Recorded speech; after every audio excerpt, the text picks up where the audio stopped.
Sir నమస్కారం sir. నమస్తే sir triple R తర్వాత జూనియర్ ఎన్టీఆర్ గారు అండ్ ఆచార్య ఒక డిజాస్టర్ తర్వాత కొరటాల శివ గారు వీళ్ళిద్దరి కాంబినేషన్లో ఇప్పుడు దేవర సినిమా రాబోతుంది. సో దానిపైన ఎక్స్పెక్టేషన్స్ ఏ రేంజ్లో ఉన్నాయి మన అందరికీ తెలిసింది.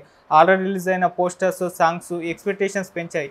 లేటెస్ట్గా సార్ మరి ఇవాళ దేవర ట్రైలర్ని రిలీజ్ చేశారు. మరి ట్రైలర్ అయితే మీకు ఎలా అనిపించింది? ఫుల్ యాక్షన్ అయితే కనిపించింది సార్. ఈ ట్రైలర్ని చూసి స్టోరీ ఏమన్నా ఎక్స్పెక్ట్ చేయొచ్చు అంటారా? మీరు ఏ రేంజ్లో హిట్ అవుతుంది అంటున్నారు? మీ ట్రైలర్ పైన మీరు రివ్యూ ఏంటి సార్? స్టోరీ ఆల్రెడీ చెప్పాడు ఆయన ప్రారంభంలోనే, సినిమా ప్రారంభించేటప్పుడే చెప్పాడు ఇది వెట్లాండ్ ఇష్యూ మీద తీస్తున్నాను అని. అదే ఉంది సినిమాలో. అంటే తీర ప్రాంత భూములు, ప్రజలు, వాళ్ళ సమస్యలు.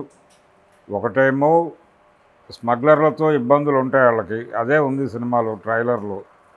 నిజానికి తీర ప్రాంత ప్రజలు ఎదుర్కొంటున్నటువంటి మరో పెను విపత్తు ఉంది. దాని మీద డిస్కస్ చేస్తాడా లేదా అనేది అనుమానం. అయితే ఇది ఒక రకంగా గాడ్ ఫాదర్ తరహా సినిమాలాగా డిజైన్ చేసుకున్నాడు ఆయన. అంటే మనం చాలా సినిమాలు చూసాం, నాయకుడు ఇవన్నీ చూసాం.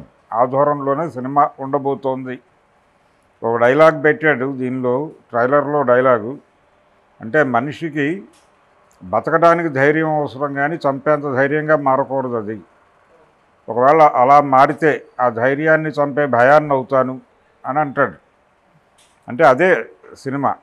అంటే సెంట్రల్ ఐడియాని ఒక డైలాగ్ రూపంలో ప్రపంచం ముందు పెట్టేశాడు ఈ ట్రైలర్లో. రెండోది, ఇప్పటిదాకా రెండు అనుమానాలు ఉన్నాయి జనాలకి. అంటే ఎన్టీఆర్ డ్యూయల్ రోల్ అనేది మొదటి నుంచి స్పెక్యులేషన్ అయ్యి, అధికారిక సమాచారం లేదు. ఇప్పుడు అధికారికంగా చెప్పేశారు డ్యూయల్ రోల్ అనేది. ఈ డ్యూయల్ రోల్ ఏమిటి, తండ్రి కొడుకులా లేకపోతే బ్రదర్సా అనేది ఒక చర్చ జరిగింది. తండ్రి కొడుకులైతే ఒక ఇబ్బంది ఉంటుంది అనుకున్నారు అందరూ. అంటే సినిమా ఇండస్ట్రీలో సెంటిమెంట్లు ఎక్కువ. సెంటిమెంట్ ప్రకారం తండ్రి కొడుకులుగా చేసినటువంటి సినిమా ఒకటి ఉంది గతంలో, ఎన్టీఆర్ ఆంధ్రవాల. ఆ రిజల్టు, దాని తాలూకా ఇంపాక్టు, ఆ ఆలోచనలు ఉన్నాయి. బ్రదర్స్గా చేస్తే హిట్ అయినటువంటి సందర్భం ఉంది, అదుర్సు ఉంది, జైలవకుశ ఉంది. సో బ్రదర్స్ అయితే బాగుంటుంది అనుకున్నారు, కానీ ఇందులో తండ్రి కొడుకులుగా ట్రైలర్లో చెప్పేశాడు. అంటే జాన్వీ కపూర్ డైలాగ్తో చెప్పేశాడు. రూపం వచ్చింది కానీ నెత్తురు రాలేదు అని ఒక డైలాగ్ పెట్టాడు. సో తద్వారా తండ్రి కొడుకులుగా ఉండబోతుంది సినిమా అనేది చెప్పాడు ఫస్ట్ పార్ట్. ఇది చివరి 40 నిమిషాలు నెక్స్ట్ లెవెల్ అని ఎన్టీఆర్ ఈ ఈవెంట్, రిలీజ్ ఈవెంట్ సందర్భంగా మాట్లాడాడు. సినిమా ఎమోషనల్గా ఉండబోతోంది. అంటే ఎన్టీఆర్లో అన్ని షేడ్స్ ఏదైనా చేయగలడు అతను, ఏదైనా చేయగలడు అనేది ఆల్రెడీ ప్రూవ్డ్ ఆర్టిస్టు. అయితే ఈ ట్రైలర్ ప్రకారం చూస్తే అతనికి ఎమోషను ఉంది, ఎంటర్టైనింగ్ హీరోయిజం కూడా ఉంది ఈ సినిమాలో. రెండింటినీ బ్యాలెన్స్ చేస్తూ సినిమా నడుస్తుంది. ఓకే. కాబట్టి ఎన్టీఆర్ నుంచి ఏది ఎక్స్పెక్ట్ చేస్తున్నారో అది దొరుకుతుంది. అది ఓకే. అంటే out and out commercial cinema. కొంచెం దీనికి ఏదో ఈ తీర ప్రాంత కథ తీసుకున్నాడు కాబట్టి ఇదేదో వెట్లాండ్ ఇష్యూస్ అన్నీ మాట్లాడతాడు కొరటాల శివ అనుకోవడానికి ఏం లేదు. తీర ప్రాంతం అంతా కూడా ప్రస్తుతం, అంటే ఆయన ఆ సినిమాలో చూపించినట్టుగా స్మగ్లర్లు గొడవ లేదు. తీర ప్రాంతం ఎదుర్కొంటున్నటువంటి ప్రధాన ప్రమాదం, తీర ప్రాంత గ్రామాలు ఎదుర్కొంటున్నటువంటి ప్రధాన ప్రమాదం ఏంటంటే, ఇప్పుడు ప్రభుత్వం టూరిజం కోసం, టూరిజం ప్రమోషన్లో భాగంగా తీర ప్రాంతం అంతా కూడా కార్పొరేట్లకి కట్టబెట్టేటువంటి ఒక కార్యక్రమం నడుస్తోంది. అందుకోసమే అదానీ గారు ఆ మధ్య ఆంధ్రప్రదేశ్ ముఖ్యమంత్రిగా ఉన్నటువంటి జగన్మోహన్ రెడ్డితో కలిసి చర్చలు జరిపారు. ఆంధ్ర ప్రాంతానికి తీర ప్రాంతం చాలా ఎక్కువ కనుక ఆ ప్రాంతంలో కరెక్ట్ అవుతుంది సినిమా అనేది ఒకటి వాళ్ళ అంచనా. అయితే ఈ గొడవ వేరు, ఇది టోటల్గా స్మగ్లింగు, ఆ యాక్టివిటీలోకి తీసుకెళ్ళి వాళ్ళు జనాలను ఎలా సఫర్ చేస్తారు, దీని మీద ప్రధానంగా కథ నడవబోతోంది అనేది చెప్పేశాడు ఆయన. కథ ఓపెను, ఇది పుష్ప లెవెల్లో ఉండబోతోంది. పుష్పకి దీనికి కొన్ని పోలికలు కనిపిస్తున్నాయి చాలా రకాలుగా. కాకపోతే ఆయన బ్యాక్డ్రాప్ ఏం తీసుకున్నాడు, అడవి తీసుకున్నాడు అక్కడ, ఈయన సముద్రాన్ని తీసుకున్నాడు.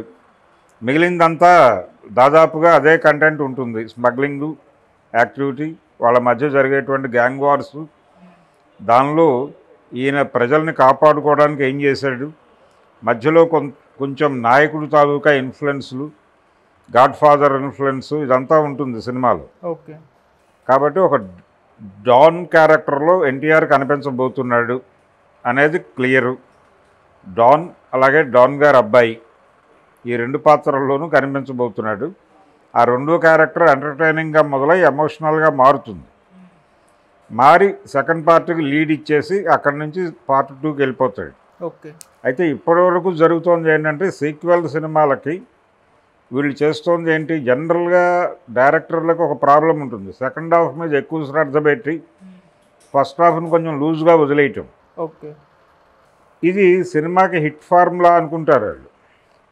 ఇలా అనుకోవటం అనేది సెంటిమెంట్గా మారిపోయి, అలవాటుగా మారిపోయి, మూఢనమ్మకంగా మారిపోయి ఈ సీక్వెల్కి వచ్చేసరికి వీళ్ళ దృష్టిలో ఈ ఫస్ట్ పార్ట్ అనేది ఫస్ట్ హాఫ్ అవుతుంది. ఓకే. దాంతో వీళ్ళు ఎమోషనల్ కంటెంట్ అంతా సెకండ్ పార్ట్లో వేసుకుని ఫస్ట్ పార్ట్ డల్ చేస్తున్నారు. అది ఈ మధ్య సలార్కి చూసాం మనం. అలాగే 2-3 అలాంటి వృధా ప్రయాసాలు చూసాం. అయితే ఇది అలా జరగకుండా జాగ్రత్త పడ్డట్టుగా కనిపిస్తోంది. ఓకే. అంటే 3 గంటల 10 నిమిషాలు నిడివి ఉంది సినిమా అని చెప్తున్నారు. ఈ 3 గంటల 10 నిమిషాల్లో ఆయన 2:50కి ట్రిమ్ చేద్దామని ట్రై చేసి ఫైనల్గా వదిలేశాడు. అదే సెన్సార్కి వెళ్ళింది అంటున్నారు ఇప్పుడు. కాబట్టి అవుట్ అండ్ అవుట్ ఎమోషన్, అలాగే ఇంటర్వల్ బ్యాంగు, సెకండ్ హాఫ్ లీడు, ఈ అనుమానం జనంలో ఉందనే ఉద్దేశంతోనే ఎన్టీఆర్ చివరి 40 నిమిషాలు నెక్స్ట్ లెవెల్ అనే మాట వాడేశాడు. మేము ఇప్పటివరకు జరుగుతున్నటువంటి పద్ధతిలో ఫస్ట్ పార్ట్ని ఫస్ట్ హాఫ్ అనుకోవడం లేదు. ఫస్ట్ పార్ట్ని కూడా ఏ డిజైన్తో ఉండాలో ఆ డిజైన్తోనే చేశాము. కాబట్టి మీరేమీ ఆశాభంగం చెందక్కర్లేదు అనేది ప్రామిస్ చేశాడు ఆయన. ఇప్పటి వరకు ఈ సినిమాకి సంబంధించి రిలీజ్ అయినటువంటి ప్రమోషనల్ కంటెంట్ ఏది కూడా సినిమా మీద హై ఎక్స్పెక్టేషన్స్ క్రియేట్ చేయాల, మామూలుగానే ఉంది. ట్రైలర్ కూడా అంతే, ట్రైలర్ కూడా మామూలుగానే ఉంది తప్ప ఏదో అంచనాలు పెంచేదిగా అయితే లేదు. ఓకే. అంచనాలు పెంచేదిగా ఉంటే ప్రమాదం జరుగుతుంది. ఎందుకంటే ఎక్స్పెక్టేషన్స్తో లోపలికి వెళ్ళినటువంటి ప్రేక్షకుడు నిరుత్సాహానికి గురయ్యే ప్రమాదాలు ఉంటాయి. ఆ ప్రమాదం ఉండకూడదు అనే ఉద్దేశంతో ఈ ట్రైలర్ డిజైన్ చేసినట్టుగా కనిపించింది. సైఫ్ అలీ ఖాన్ ఉన్నాడు సినిమాలో. ఆల్రెడీ తనకు సంబంధించినటువంటి లుక్ రివీల్ చేశారు. ఇంతకుముందు వీడియో లుక్ రివీల్ చేశారు. ఆయన కంటెంట్ ఉంది, బాగానే ఉంది ట్రైలర్లో. ఆయన క్యారెక్టర్ ప్రకాష్ రాజ్ ఉన్నాడు. అలాగే శ్రీకాంత్ కనిపించాడు, జాన్వీ కపూరు. ఇలా అంటే భారీ తారాగణం ఉంది. రెండోది కొరటాల శివ సినిమాల్లో ఇంతకు ముందు లేని విషయాలు చాలా కనిపిస్తున్నాయి దీనిలో. ఆయన స్టైల్ ఆఫ్ మేకింగ్ గురించి కొంచెం పక్కకు వచ్చి నడిపినట్టుగా ఉంది సినిమా. ఆయన మళ్ళీ మిర్చి రిజల్ట్ని ఈ సినిమా నుంచి ఎక్స్పెక్ట్ చేస్తున్నాడు అనేది అర్థమైంది ట్రైలర్లో. కాబట్టి డెఫినెట్గా అది రీచ్ అయ్యే అవకాశం అయితే కనిపిస్తోంది. కలెక్షన్స్ పరంగా కూడా ఈ సినిమాకి చాలా గ్యాప్ ఉంది. ఇది దసరాకి 2 వారాల ముందు రిలీజ్ అవుతుంది. కాబట్టి చాలా లాంగ్ ఇన్నింగ్స్ ఆడుకోవడానికి అవకాశం ఉంది. మధ్యలో సినిమాలు ఏం లేవు. ఇది రేపు 27వ తారీఖు రిలీజ్ అవుతోంది. డిసెంబర్ వరకు సినిమాలు ఏం లేవు, పెద్ద సినిమాలు అడ్డేం లేదు. సో సినిమా కంటెంట్ ఉండి జనాలని కనుక పట్టుకోగలిగితే డెఫినెట్గా ఇది లాంగ్ ఇన్నింగ్స్ ఆడి భారీ వసూళ్లు చేసే ఛాన్స్ అయితే ఉంది దేవర. అది ఆ హోప్ ఇచ్చాడు, అభిమానులకు ఆ హోప్ ఇచ్చాడు. అలాగే చాలా సెటిల్డ్గా ఉంది ఆయన పెర్ఫార్మెన్సు, గెటప్ చాలా కేర్ తీసుకుని డిజైన్ చేశారు. ప్రతి సన్నివేశాన్ని అంటే ఒక చేదు అనుభవం నుంచి బయటకు వచ్చి చేస్తున్నటువంటి సినిమా ఇది కొరటాల శివ. అందుకని ఎక్కడా కూడా తను ఓపెన్ అయి మాట్లాడటం లేదు. అంటే సినిమా మీద ఏదో అంచనాలు క్రియేట్ చేసే ప్రయత్నం చేయట్లే వాంటెడ్గానే. ఆచార్య విషయంలో జరిగింది అది.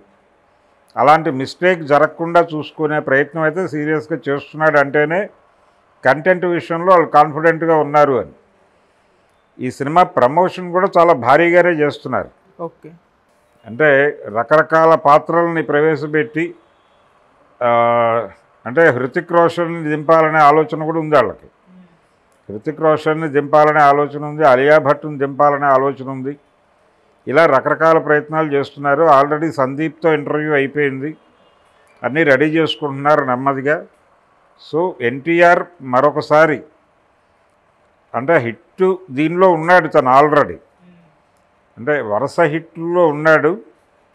అది ఆ వరుసలో ఈ సినిమా కూడా ఒక మంచి విజయవంతమైనటువంటి సినిమాగా నిలబడుతుంది అనే కాన్ఫిడెన్స్ అయితే ఈ ట్రైలర్ నుంచి ఇచ్చాడు. అనిరుద్ధ్ మ్యూజిక్ కూడా బాగానే ఉంది, సినిమాని డిస్టర్బ్ చేసేదిగా లేదు.